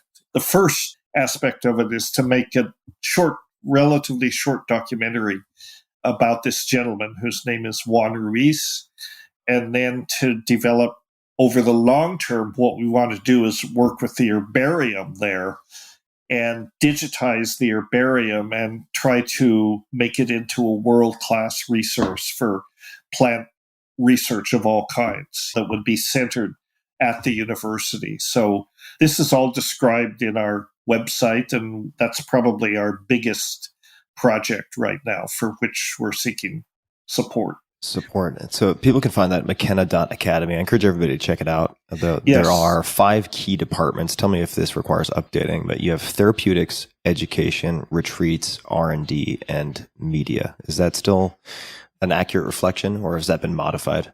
That's an accurate reflection, but then some of those things are kind of dormant at the moment, like the retreats. Due to COVID.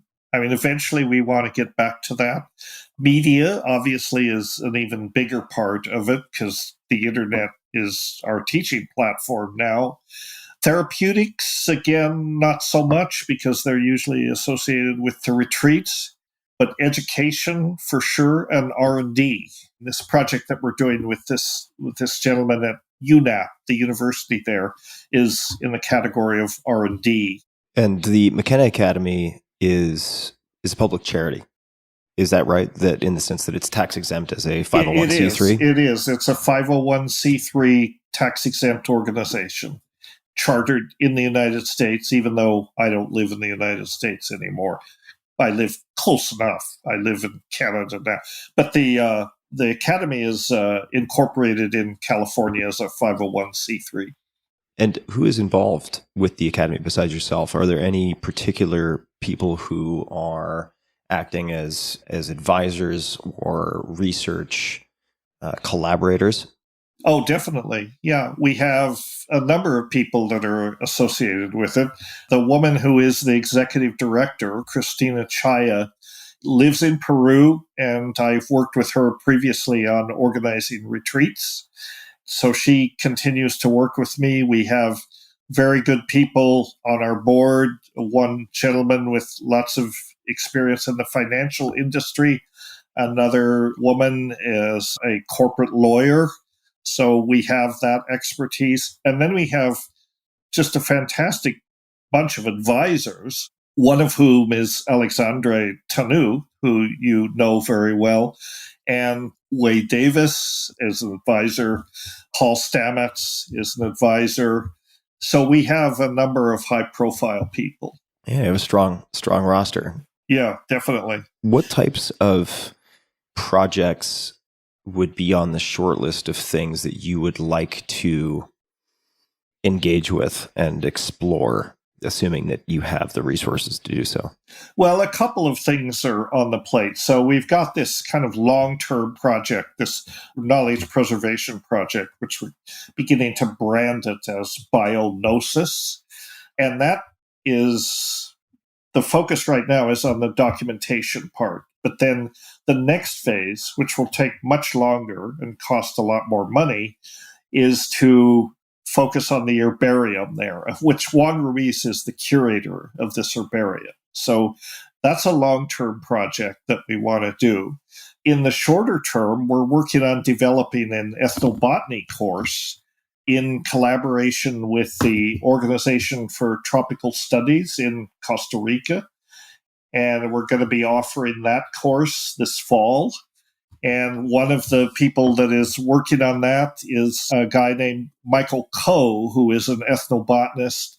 And I was on his committee. He got his degree at the University of Hawaii, and he studied cultural keystone species in the Amazon around Pucallpa, which is basically ayahuasca. He is going to be the main instructor in this course, which will be online.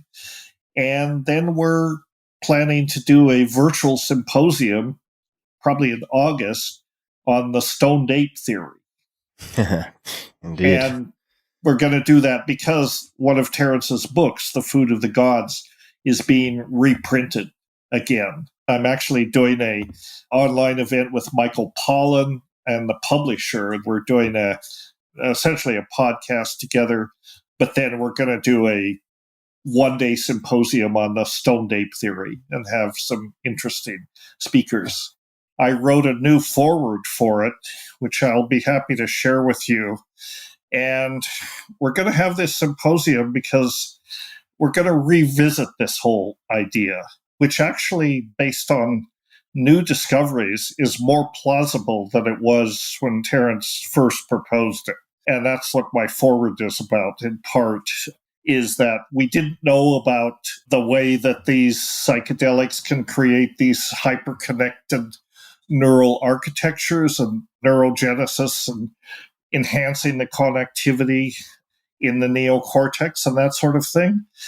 And that was not known at the time Terence wrote the book. What was also not known was anything about epigenetics. And epigenetics provides an evolutionary mechanism by which these changes in neural architecture could be propagated through generations. And if you look at the environment that we now know from paleoclimatic data and that sort of thing, Northern Africa was a wet place a couple of million years ago. And there was seasonal rainfall, there were cattle there were the ancestors of the modern cattle, and there were hominids. So the three variables in this environment did exist. What was the long-term impact of that? Well, the food of the gods. It basically led to the origin of consciousness and the imagination.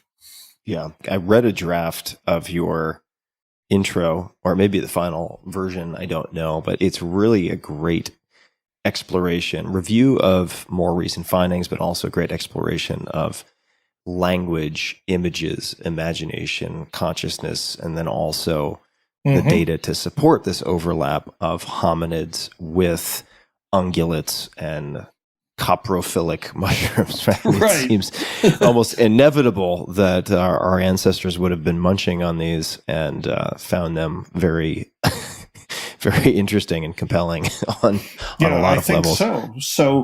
So yeah, I just think it's worth looking at this in the light of some new discoveries. I mean, these things can never be proven, which actually makes them more fun because then you can make these wild claims and nobody can disprove them either. So that's where we're at with that. But I think knowing what we know about neuroplasticity was the word I was looking for, that psychedelics foster neuroplasticity. Epigenetics provides a mechanism for inheritance. And so I think that changes the speculation from plausible to maybe more than likely. Yeah, this stuff is endlessly fascinating to me. And I want to return for a second to the McKenna Academy of Natural Philosophy, because you mentioned something that I just want to underscore. And that is that to do these things, that is to further the Knowledge Preservation Project, Bionosis, the Ethnobotany course, and many other things, you are currently looking for support. If you don't mind saying, if you can, is there a specific number that you have determined will allow you to pursue these projects with the resources required to really gain some degree of traction with them? Yes, I mean, we have a rough idea. We're undertaking a capital campaign now, fundraising campaign. People should feel free to visit the website and donate if it grabs you, but we're looking to raise about $600,000 by the end of the year. And this is to support various projects like this.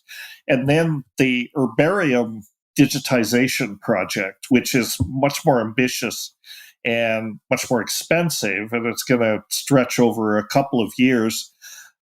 What we're dealing with is essentially an herbarium, which is a gem, a scientific gem, but it's in a third world developing country university. So there are a lot of deficiencies. For example, at this herbarium, there's like 100,000 specimens, but at least half of them aren't even mounted.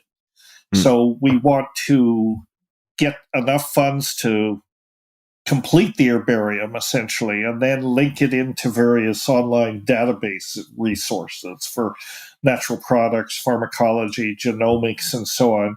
Just create an open access resource for anyone with an interest in Amazonian flora. It doesn't have to be medicinal or psychedelic or whatever the interest. And that's probably going to be a 2 to 3 year project that'll cost somewhere north of $1 million, but it will be well worthwhile. It's just, again, I'm a big believer in collections and collecting knowledge. That's the thing. knowledge collections are important, and like every plant that you can attach a piece of information to enhances the value of the plant, and provides a reason not to drive it into extinction. Important. Yeah, once they're gone, they're gone. You've mentioned a phrase in a number of other interviews I listened to that I'd love for you to define, because I don't know the phrase, and I would like to. The importance of voucher specimens. I think that was the wording. Mm-hmm. Is that the right word? Specimens. What is a voucher specimen?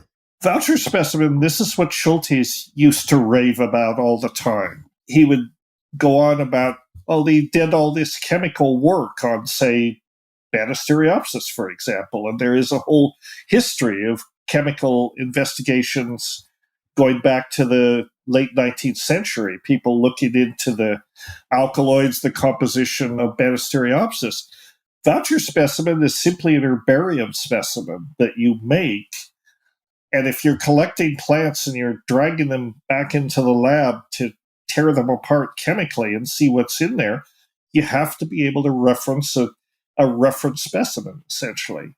So keep one that you don't tear apart, in other words.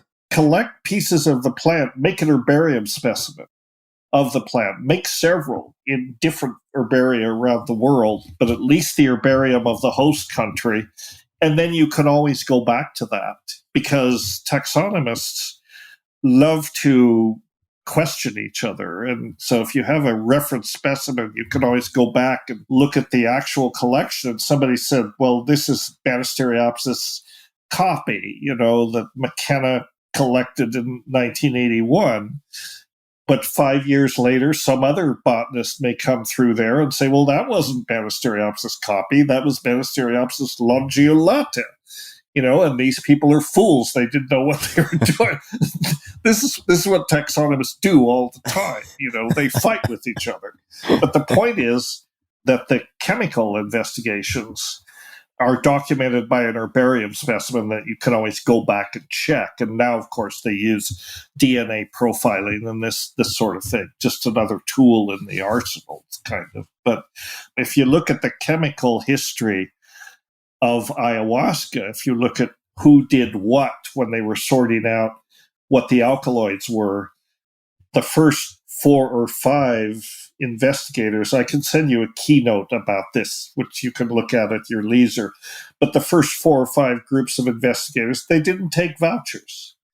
So their work is not worthless, but in some ways degraded, because there are not vouchers to document what they actually worked on.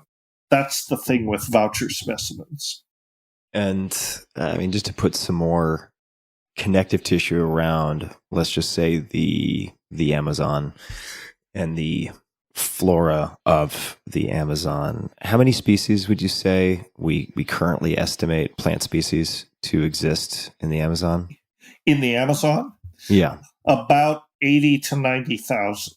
And how many have we, and this is maybe a loaded word, but properly studied and examined in any way? What percentage? Around 10%, if that. Of course, worldwide, they're always revising the number, but the total number of plant species, higher plant species in the world is around 240 to 260,000. And it's just such a wealth of biological, not just knowledge, but practicality. You have such potential medicinal application. Well, there's great discovery, great potential for drug discovery, because we have only looked at about 10%, and those are the number that we maybe took a superficial look at. The number that have actually been thoroughly investigated is closer to 1%. So there's tremendous potential to find new compounds. In fact, that's another project that the McKenna Academy is working on, or collaborating with a group called Woven Science, a group of entrepreneurs and scientists and other types. And we're in process of developing a bioprospecting platform that will be affiliated with the university in Iquitos. And then you get into basically a search for new molecules screen them against a whole variety of possible targets. So this is another long-term project that will probably run into the millions if it's properly done. The McKenna Academy is kind of peripheral to it. We're involved, but we're not, we're a nonprofit, so we don't have to make profits. But it's going to be a very interesting project. And it goes into these ethical areas about who owns this knowledge, who owns this plant. Biopiracy. Biopiracy. So we have to be very sensitive to all those issues so that we can say, we're bioprospectors, not biopirates. We want to share the wealth if there's any return on the investment.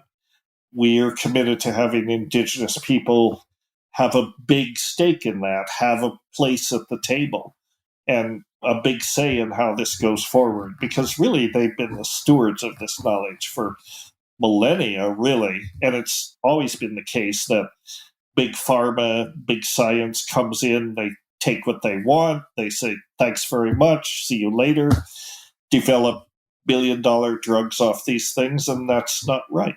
The Indigenous people should get some recognition for being the stewards of this knowledge. That's the whole thing. This is what's in danger. As the habitats are impacted, the community structures are impacted, and the traditional knowledge. And one of the first things to go is the knowledge of plants. Well, Dennis, there are a million things that I could ask you. I didn't even get through 10% of the questions we'll have 10 more of them. Yeah. So we have space for many more conversations. Yeah. I want to say a few things. One is that for those people listening who also want to sort of extend their exploration of these topics, I think Mark Plotkin has also done a lot of great work with the Amazon conservation team in his thinking about enabling and empowering those groups to sort of participate in prospecting and the preservation of knowledge. He's done he and his wife and other people in the organization have done really great work. And I know you guys are friends and go back really far. And I also wanted to ask, so just to confirm for people listening, donations to the McKenna Academy of Natural Philosophy are tax deductible since they are donations to 501c3. So I will, the target of $600K, I will commit here to kicking that off with $50K of my own. USD. God. And I want to encourage people listening to consider doing the same, because at $50K a pop, that would be 12 people. Could be done very easily.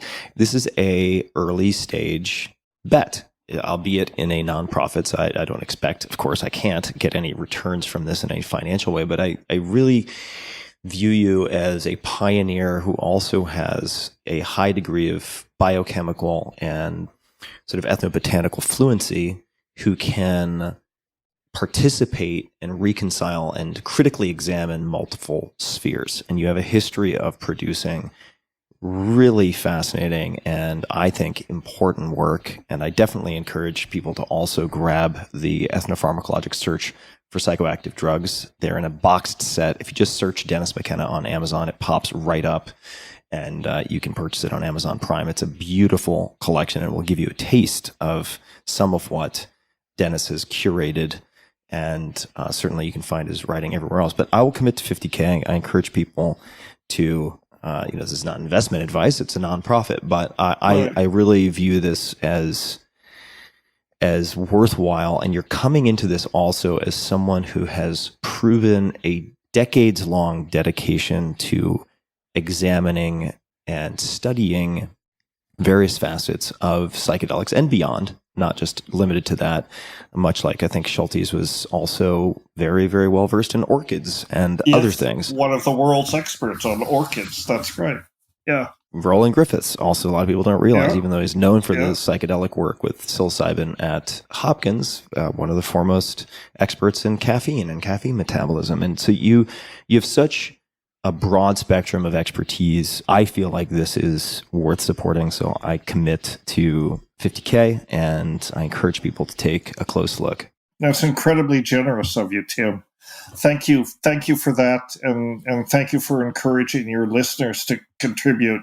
If we get a few more donations in that range, we won't have to do a fundraising campaign because our goals will be pretty much met. And we want to be responsible stewards of these funds, and in that regard, we're also open to people who they may want to support us financially, but we want more than just finances. We want advice. We want wise people. We're creating we call it the symbiotic circle, but a circle of advisors with connections to other supporters, but also ideas, like people like yourself, for example. I don't know if you're interested in joining our symbiotic circle, but you're certainly welcome to. Well, thank you. I like the sound of it. Symbiotic circle sounds like a good thing. I'll send you information about all this stuff. I don't know how much time you have to go through all this stuff, but I'm going to send you. The one thing in the world that I seem to have time for is this kind of stuff. Okay. Well, I'll send you more details about that capital campaign and some of the other projects that we have. And yeah, this has just been amazing. We killed 2.5 hours. It was easy. It was easy to do, and we have plenty. I have enough questions we could do a round two in short order. Be extremely easy to do. I would encourage people to check out McKenna.academy. I have a few thoughts on things that could be added to the website that might be helpful for listeners. So we'll chat about that separately. I think it'd be easy to do also, but check out McKenna.academy. Certainly you can find Dennis on social. Where are you most active, if you're active at all, Dennis, on social media? Well, I have people handling most of the social media for the Academy. So I'm not on there. I'm on Facebook and Twitter, but not much, Yeah, well, that's why you get more done. Yeah, well, I wouldn't say that, but it helps. It helps. But I would love to have more conversations with you, Tim, online and offline. And, I would enjoy that. This has just been incredible. You're a fantastic interviewer. I'm sure I'm not the first that told you that. Thank you, Dennis. And you're informed. you really do your homework. So that's a huge thing. I think it couldn't have gone better. We could talk all afternoon. Easily. And I'm only 30-40% of the way through volume 2 of ESPD. And this is one of those fields, I'm sure it's true with a lot of fields, where the deeper you go, the more fascinating and the stranger it all becomes. And it's and you spoke to at the very, very, well, maybe it wasn't the beginning, maybe it was in the middle, about some fears around, and this was related to some of these syncretic churches, of science removing the mystery or the wonder. And it makes me think of Surely You Must Be Joking, Mr. Feynman, by Richard Feynman, famed physicist, who later in life developed a deep friendship with a painter. And the painter had the same concern about Richard, through his scientific lens, removing the wonder of, say, the beauty of a flower. And Richard's perspective was, actually, you've got it completely backwards. Because I can have the aesthetic appreciation. I am acutely aware of how much I don't know. And I can also be dazzled by the scientific findings when you go down to the microscopic level and look at this beautiful thing in front of us. And I'm paraphrasing, of course, but I find it so reassuring in your representation of these multiple facets that these are not mutually exclusive silos, even though there's so much goddamn infighting in the psychedelic space. It's kind of comically tragic. We're humans, that's what we do. But I am totally on the same page with you about this. To my mind, science, properly pursued, only deepens the mystery. That's the thing. It doesn't take the mystery away. It shows you how mystery exists profoundly at every level. That's the whole idea of the McKenna Academy being a mystery school. The mystery is the mystery of existence, which is bottomless. It's endless. And science is one of those tools we have, not to take the mystery away, but to make us appreciate what the mystery is. And I'm thinking of something that when I had a couple of exchanges, and they said, Tim's going to ask you, what would you put on a billboard? And well, we didn't get to that, but I was thinking about that. What I would put on the billboard is what I get from ayahuasca and other psychedelics, which is remember how little you know. Remember how little you know, and science often forgets how little it knows. Yeah. So it can be kind of arrogant at times, but you can't be a true scientist without being a mystic, I think. I mean, that's the thing. The deeper you probe, the more complex, the more beautiful, the more intelligent it all seems. Yeah. And this is why I think we have to appreciate science, but understand it's not the whole story. It's not the end of the story, just a useful tool. Yeah, we're all holding different parts of the elephant, like that parable. Exactly. Yeah. And Dennis, this has been wonderful. I will follow up on the donation, which for clarity, I'll make through my foundation, which is explicitly for this type of thing. Could not be more excited. Is there anything else you would like to mention to listeners? Any closing comments, anything like that? Anything you'd like to direct their attention to before we wrap up for this round one? No, I think we've covered it pretty well. I would say look at the website. We have resources there. We have events which have been done in the past that you can still register. They're all recorded. Think of it as a place for resources and so on, but also get in touch.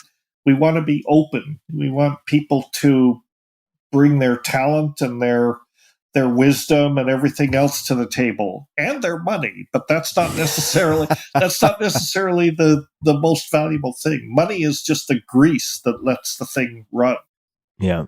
So there is that. But we're trying to bring together brilliant people and propagate this worldview, this idea that we're out of sync with nature, essentially, and that psychedelics is one way to help us realize that and help us get realigned with nature, because that's the big challenge that we face right now. And, and then that could spin off into another 3 hours of discussion. So we won't go into it. Yeah, for sure. And for those people who want maybe a cliffhanger or a teaser, I wanted to focus on a lot of the science and the biographical stuff in this conversation, but we didn't even get into some of the really strange and weird stuff, which we might next time. That's another one. Yeah. So I'll leave that as a teaser for round two. Well, thank you so much, Dennis. This has been wonderful and so much fun for me. I've been really looking forward to this and have done so much reading. And I can't wait to do more. I'm looking forward to it. And to everybody listening, as always, we will have links to everything in the show notes that we've discussed. Of course, we mentioned McKenna.academy. That is sort of the beacon, the main call to action here. Please check it out. And until next time, be safe, and thanks for tuning in. Hey guys, this is Tim again. Just a few more things before you take off. Number one, this is 5 Bullet Friday. Do you want to get a short email from me? Would you enjoy getting a short email from me every Friday that provides a little morsel of fun before the weekend? And 5 Bullet Friday is a very short email where I share the coolest things I've found or that I've been pondering over the week. That could include favorite new albums that I've discovered. It could include gizmos and gadgets and all sorts of weird shit that I've somehow dug up in the world of the esoteric as I do. It could include favorite articles that I've read and that I've shared with my close friends, for instance. And it's very short. It's just a little tiny bite of goodness before you head off for the weekend. So if you want to receive that, check it out. Just go to 4hourworkweek.com. That's 4hourworkweek.com, all spelled out, and just drop in your email and you will get the very next one. And if you sign up, I hope you enjoy it. This episode is brought to you by Allform. If you've been listening to this podcast for a while, you've probably heard me talk about Helix Sleep and their mattresses, which I've been using since 2017. I have 2 of them upstairs from where I'm sitting at this moment. And now Helix has gone beyond the bedroom and started making sofas. They just launched a new company called Allform, ALLFORM, and they're making premium, customizable sofas and chairs shipped right to your door at a fraction of the cost of traditional stores. So I'm sitting in my living room right now, and it's entirely Allform furniture. I've got 2 chairs, I've got an ottoman, and I have an L-sectional couch. And I'll come back to that. You can pick your fabric. They're all spill, stain, and scratch resistant. The sofa color, the color of the legs, the sofa size, the shape to make sure it's perfect for you in your home. Also, Allform arrives in just 3 to 7 days, and you can assemble it all yourself in a few minutes. No tools needed. I was quite astonished by how modular and easy these things fit together, kind of like Lego pieces. They've got armchairs, love seats, all the way up to an 8-seat sectional, so there's something for everyone. You can also start small and kind of build on top of it if you wanted to get a smaller couch and then build out on it, which is actually in a way what I did, because I can turn my L-sectional couch into a normal straight couch and then with a separate ottoman in a matter of about 60 seconds. It's pretty rad. So I mentioned I have all of these different things in this room. I used the natural leg finish, which is their lightest color, and I dig it. I mean, I've been using these things hours and hours and hours every single day. So I am using what I am sharing with you guys. And if getting a sofa without trying it in-store sounds risky, you don't need to worry. Allform sofas are delivered directly to your home with fast free shipping, and you get 100 days to decide if you want to keep it. That's more than 3 months, and if you don't love it, they'll pick it up for free and give you a full refund. Your sofa frame also has a forever warranty that's literally forever. So check it out. Take a look. They've got all sorts of cool stuff to choose from. I was skeptical, and it actually worked. It worked much better than I could have imagined, and I'm very, very happy. So to find your perfect sofa, check out allform.com/Tim. That's ALLFORM.com/Tim. Allform is offering 20% off all orders to you, my dear listeners, at allform.com/Tim. Make sure to use the code TIM at checkout. That's allform.com/Tim and use code TIM at checkout. This episode is brought to you by Tonal, Tonal. Get ready for the smartest home gym you've ever seen. That's a Men's Health headline about Tonal, folks, and that gives you the gist. If you're wondering about the smart part, Tonal's homepage also features a quote from the New York Times. Quote, "The machine knew my strength better than I did," end quote. More on that in just a minute. By eliminating traditional metal weights, Tonal can deliver 200 pounds of resistance in a device smaller than a flat-screen TV. Tonal mounts on your wall with no floor space required. I've had a Tonal unit now for 6 to 12 months, which I got after a number of very close friends recommended Tonal, and it allows me to do things I would normally need a much larger gym for, like cable chop and lift or rotational exercises, things I wrote about in the 4-Hour Body, and it allows me to do these things that are nearly impossible otherwise, like eccentric loading, which I'll mention later. Tonal is precision engineered and designed to be the world's most advanced strength studio and personal trainer. It uses breakthrough technology like adaptive digital weights and AI learning, together with the best experts in resistance training, so you get stronger faster. So, what are these adaptive digital weights? Tonal's patented digital weight system makes thousands of calculations a second to deliver you a smooth weightlifting experience using advanced electronic motor technology. Tonal lets you adjust the weight in 1-pound increments, something that was never possible with traditional dumbbells. Easy to dial weights up and down with the touch of a button right in the grip itself. It's pretty cool.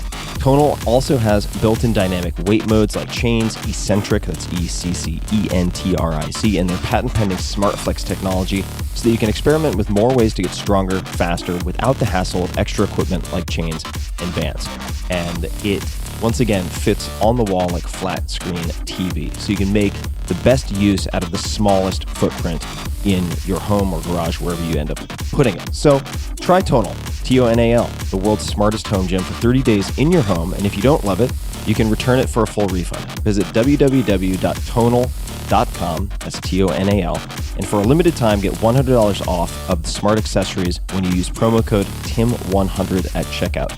That's www.tonal.com, promo code TIM100.